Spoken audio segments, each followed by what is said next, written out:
Hello and welcome back to Shakesyear. We are working on Locrine and we're getting towards the end, though there's still a lot of talking that happens before we actually get to the end. And today we get to hear from Guendoline in Act 5, Scene 5.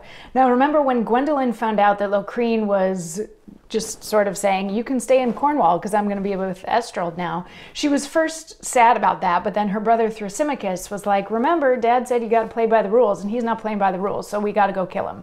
And she got on board with that eventually. So that's where we are. We are in Cornwall, sort of outside the Cornish camp, and we had the ghost of Corineus yesterday setting the scene and telling us this is a very dark and stormy night, and everything is foreboding, and this is all because Locrine is going to come across this terrible downfall, and hooray, I'm finally going to get to see my revenge on Locrine. And then like the trumpet starts sounding, the alarm starts sounding, and Locrine and his crew come in on one side, and Thrasymachus and Guendoline and their crew come in on the other side, and Locrine is like, Guendoline, you're here to like start all this, to do all this. How silly of you to come in and try to fight me. And Guendoline says, I, Locrine, traitorous Locrine, we are come with full pretense to seek thine overthrow. What have I done that thou shouldst scorn me thus? What have I said that thou shouldst me reject? Have I been disobedient to thy words? Have I bewrayed thy arcane secrecy? Have I dishonored thy marriage bed with filthy crimes or with lascivious lusts? Nay, it is thou that hast dishonored it. Thy filthy mind, o'ercome with filthy lusts, yieldeth unto affection's filthy darts. Unkind, thou wrong'st thy first and truest fear. Unkind, thou wrong'st thy best and dearest friend.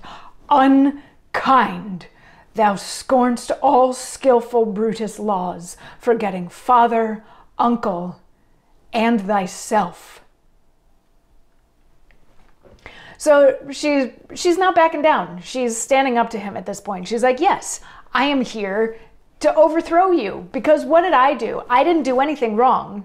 I did nothing wrong. I didn't do anything wrong. I didn't say anything wrong. I didn't cheat on you. Oh, wait, that was you that cheated on me by being with Estrald. She's like, no, this is all your fault. You have been unkind to me. You have been unkind to your father, Brutus. You've been unkind to your dear friend Thrasymachus. You've completely forgotten who you are, and I am here to overthrow you. And Estrald is like, wow, she'd make a really good nun. She speaks really well. And Thrasymachus is like, we didn't come here to talk. Talk doesn't win wars. It's time to fight. And Locrine's like, oh, you want to see my sword? Let's go. So then the stage directions say exeunt. So they all leave, but then they all come back in again with Locrine and his crew on this side, and Thrasymachus and Guendoline and their crew on this side. So it's a little weird that we're going to have some fighting. I guess this war is going to be done with sound effects while everybody's off stage. Something along those lines. But anyway, when they come in, Locrine is going to share a monologue with us, and we will get to hear that one tomorrow. So I'll see you then for that. Mwah.